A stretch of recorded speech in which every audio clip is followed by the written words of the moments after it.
Hi everyone, this is Dr. Diksha here. I thought I'll do a quick video on a topic that really bothers everybody, and that's something as simple as how to make notes. Whether you're a postgraduate or undergraduate, I know the sheer vastness of the subject can be a little overwhelming. So here is my attempt to basically give you a few guidelines that I learned over time. In hindsight, I wish I knew them when I was preparing for certain exams, for just a basic course. So I hope this really helps you, and if you want, you take notes of how to make notes. Here we go. So these two books, I'm sure most of you will be familiar with. The first one on the left would be something everyone in pathology is familiar with. And the one on the right is a book that I was very fond of during my post-graduation. And I'm sure lots of residents listening to me now also know this book. So I've put this here to basically tell you that whether it's an undergraduate level reference textbook or a postgraduate level reference textbook, the idea for making notes is more or less the same, right? So let's see what suggestions I can give you for doing this. First, whenever you're going to make notes for a topic, see the heading of the topic in the table of the contents. Get a basic idea of what is it that you're making notes of. Is it neoplastic? Is it non-neoplastic? If it's neoplastic, is it benign? Is it malignant? Where does it fall in the general scheme of lesions or disorders mentioned under that topic, under that chapter? Second, read the topic, not the whole chapter in one go. We have a habit of, like, I'll finish this chapter today. Great, amazing ambition. But when you finish the entire chapter and come back to make notes on the entire chapter, I guarantee you would have forgotten where you started. So break your entire chapter down into smaller topics. Read one topic at a time and then go ahead and make notes for it. How to make notes is what I'm going to suggest to you ahead. One very tiny suggestion, which I don't know if you guys will utilize or not, but from personal experience, I've noticed that when we cramp up our notes a little, it becomes difficult to add things later, and adding things later is very important. So leave your notes a little spacious. Like, one thing I used to do was make notes only on the right page of the notebook, leaving the left pages empty. So later, if I want to add post-its or add new information, updates, anything, I would have space. Another thing which you could use is maybe use different kinds of pens, colors, make your notes a little colorful. Using the same color everywhere can get a little boring. There needs to be color in everyone's life, right? So let's start with our notes. Make them familiar, make them nice to read. Now, what are the basic suggestions I want to make for headings while you're making notes, right? And please bear in mind that you have to modify these headings as per the topic. Some headings may not be applicable, or you might need more headings, and whether you're an undergraduate or resident, because in residency, we focus a little more on the pathology aspect, and undergraduates stress more on the holistic etiology, pathogenesis, and morphology, clinical features aspect, right? So what are the basic headings we should know? One is, like I said, etiology. Second, epidemiology. Pathogenesis should not be just like a one-line thing, but exactly what is happening. And one of the best ways to learn pathogenesis is to take it from pathogenesis to clinical features. Gross morphology, microscopic findings, any other investigation we are doing in that particular condition, like serology, CBC, IHC, molecular, undermolecular, karyotyping, FISH, PCR, anything. And prognosis wherever applicable. Prognosis is something we talk more in terms of cancers. So, and it is extremely important for you to know what a prognostic marker is in this particular condition, because ultimately, other than diagnosis, the only thing that we need to know about the cancer is how is it going to behave, right? So these are basic headings you can keep in mind. I'm going to go through each heading one by one, and I'm also going to cover two conditions as an example to tell you how to write the points, those myriad of points you see, right? The reference for my notes here that I'm going to show you is Robbins itself. Let's start. So etiology. When you're starting etiology, remember a mnemonic vitamin C. This is to give one or more category to the etiological. So whether it's V for vascular, I for infectious, T for trauma or toxic, A for autoimmune, M for metabolic, I for idiopathic or iatrogenic, N for neoplastic, and C for congenital. If you just remember this mnemonic, it will be very easy for you to at least begin to understand the topic and okay, so this is an infectious process or this is a neoplastic process. So that's how you start understanding and writing your notes. So let me give you a few two examples, right? So we're going to deal with post-streptococcal glomerulonephritis. I'm going to put PSGN under the category of post-infectious, under the category of a post-infectious condition. And it's a hypersensitivity reaction to immune complexes, which are deposited in kidney made of streptococcal antigen and antibodies, right? So that's the basic etiology. That is the problem with this condition. On the other hand, clear cell renal cell carcinoma, the category would be neoplastic. And the problem is the gene that is going to change. And what is that gene most commonly? VHL, which is going to undergo a loss of function mutation. And wherever possible, mention whether it is a familial condition or a sporadic condition. So a clear cell can be sporadic and you can have familial cases because of VHL as well. So this covers etiology. Next is identify some very classical epidemiological characteristics. What are the basic headings you should know for every cancer, every non-neoplastic condition you're reading? What is the age? Is there a specific age this condition affects? Is there a specific gender this condition affects more? Is there any particular race it affects more, like Ashkenazi Jews or Caucasians or African Americans? Geographical areas, is it more common in India or Southeast Asia? Is it more common in the Mediterranean? Like that. Or hilly areas like that. So risk factors can be in terms of smoking or alcoholism or exposure to anything, occupational exposure. Next, let's again bring back PSGN and clear cell RCC and put it under epidemiology. So post-streptococcal glomerulonephritis, as I'm sure all of you know, occurs in young children and it usually follows a skin or a throat infection. So that's basically like your predisposing condition of a sort. And clear cell renal cell carcinoma, as a rule, familial cancers occur in younger patients more commonly and sporadic appear more in older patients. And some risk factors associated with RCC would be tobacco, heavy metals, petroleum products, and obesity, especially in women. So here you even have like a gender-based finding as well. Pathogenesis. So in pathogenesis, like I've mentioned before as well, and something that if you've been following me on Instagram, if you've been following Pathodoodles on various platforms, you'd know that flowcharts and points are something that I really focus on because it's easier to recall, easier to understand, and easier to basically make a process out of it. Try to move from etiology to clinical features wherever possible. And this is where concept maps come in really handy. I've done a post on concept and mind maps on Instagram. Please have a look at that post and understand how you can go from one point to the other. And it can encompass a different variety of things for you to basically get a holistic idea about the topic. Again, coming back to our examples. Post-streptococcal glomerulonephritis pathogenesis is when there is skin, more commonly than throat infection by the group A beta hemolytic streptococci. And a few weeks later, this leads to immune complex depositing in the glomeruli. These immune complexes are made of antigens and antibodies. And then the GBM undergoes damage because of ensuing inflammation, which lets the RBCs and proteins leak into urine, giving rise to nephritic syndrome. So that this is like a flowchart or pointwise flowchart of PSG and pathogenesis. On the other hand, if we look at clear cell RCC, normally VHL makes a ubiquitin ligase complex to degrade certain proteins like transcription factor, HIF1, hypoxia-inducible factor.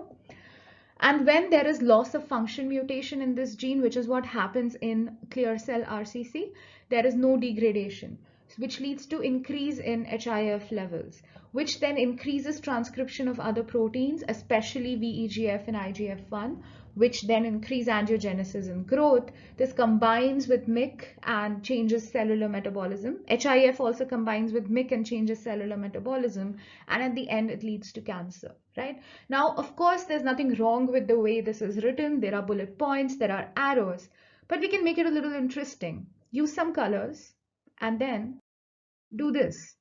It's basically the same thing, but what I've done is given some different colors, drawn wherever possible, added flowcharts, not complete sentences, and even though it is the same thing, it'll just looks more appealing, and something that looks more appealing will always be remembered a little more easily, right? So there's nothing wrong in the way the previous pathogenesis was written.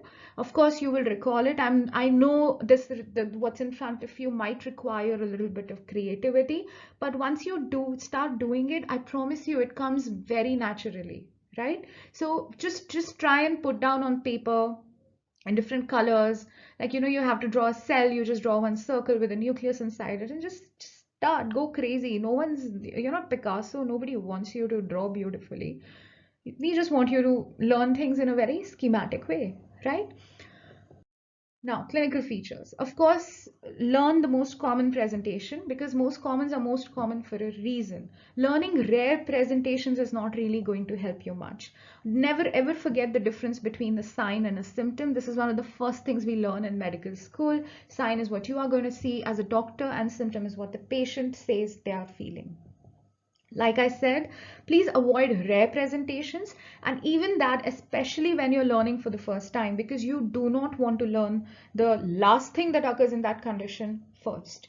We have a tendency, very natural that when I give you a list of 10 things, you will maybe remember the first 5, but then there is a tendency to look or remember for the more exotic things. That's very natural, which is why I'm saying, when you're pick like the top 3 in each, and just remember those.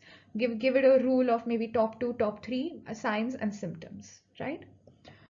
So coming back to our example, post-streptococcal glomerulonephritis, because there's inflammation, there's malaise, fever, nausea. Because there's glomerular damage, there'll be hematuria, smoky cola colored urine, which is something everybody knows, very typical, and mild proteinuria, which can lead to periorbital edema. And there can be mild hypertension, so component of nephritic syndrome. Clear cell RCC, as I'm sure everybody will recall, that RCC can present with a classical triad of symptoms. However, it's very classical in only 10% of the patients, hematuria being the most reliable indicator of RCC. Of course, like in any cancer, there'll be constitutional symptoms like weight loss. And because RCC is one of the cancers very classically associated with paraneoplastic syndromes, you can get symptoms due to any number of paraneoplastic syndromes in RCC. Next is gross morphology. And remember, gross is what you're going to see without doing anything, just looking at the organ with your naked eye. So whenever you begin, mention what organ you're talking about. Mention the size, whether it's normal, enlarged, shrunken. Mention the texture and consistency. Is it firm? Is it soft? Is it hard? Does it feel mucoid, or is it crumbly? Is it falling apart? Is it friable? So you can use any number of adjectives, but you have to go stepwise and try and mention wherever applicable, the texture and consistency. Then when you're describing something wrong with the morphology of an organ on gross, please mention whether it's a diffuse or a local involvement, or like a focal involvement. And if there is a lesion, again, some basic rules to describe it, like what is the location of the lesion, what is the size of the lesion, and you don't have to be very specific, like you don't have the scale, you don't have specific measurements, but in the largest dimension, at least 2 dimensions, wherever possible, give a rough idea of the size of the lesion. How are the borders? Is it infiltrative? Is it well circumscribed? Does it have a fibrous capsule? And how is the cut section? Some terms we use commonly on cut section appearance could be based on color, like is it yellowish? Is it tan colored, or is it pale? And whether it's homogeneous or heterogeneous, variegated. Are there areas of necrosis and hemorrhage in it? So these are the ways to describe any lesion. Let's do that for our conditions. So PSGN, as I'm sure all of you will recall, we are not really going to take out the kidney, right, and then diagnose it. So most of our understanding would have come from an incidental postmortem finding. But even then, if we had to describe the gross of post-streptococcal, there really is nothing specific. Rarely later stages, if something like crescentic glomerulonephritis sets in, it can have a shrunken or a granular appearance. Clear cell RCC on gross is a solitary mass. So first, say you're doing this in your gross practical. You'll pick up whether it's the left or the right kidney. You will mention that there is a lesion, which is a single lesion. Mention the side where it is. Mention where it is. Is it in the upper pole or the lower pole? Then usually they are spherical masses with very nicely defined margins. So they're not very like ill-defined. You can discern it from the rest of the kidney. It's usually bright yellow to gray white, and there are extensive areas of necrosis and hemorrhage. Now we come to microscopic findings. All the blues and pinks and any special stains if possible. I have done a video on all the blues and pinks, most of the blues and pinks in pathology. You can find it on this YouTube channel. It's called 50 Shades of Pink and Blue. Now, what are the points that you have to mention in a microscopic finding of anything? What is the pattern? What you see under the microscope, is it everywhere? Is it in one place? Or if it's a tumor, what are the different patterns it could be? Some patterns we describe for cancers are papillary, trabecular, etc. I have done a post on this as well on Instagram and Twitter. Please go have a look, especially if you're a resident, to get a sense of what tumor patterns have been described.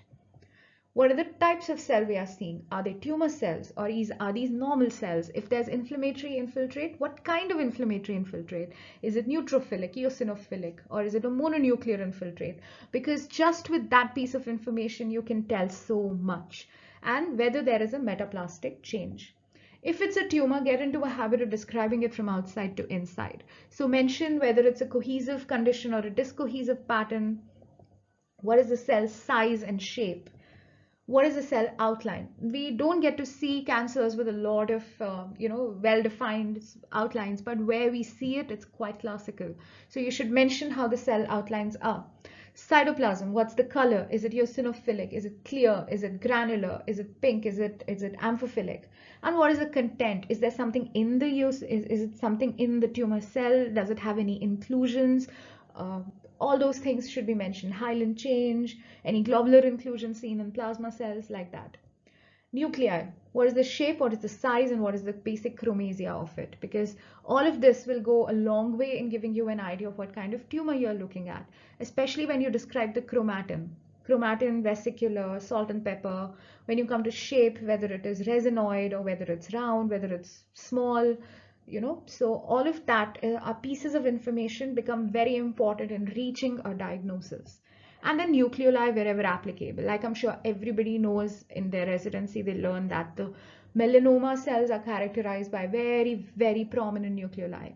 Myeloblasts have nice 1 to 3 punched out nucleoli. So wherever possible, mention nucleoli. So you can take this as a basic checklist for microscopic findings.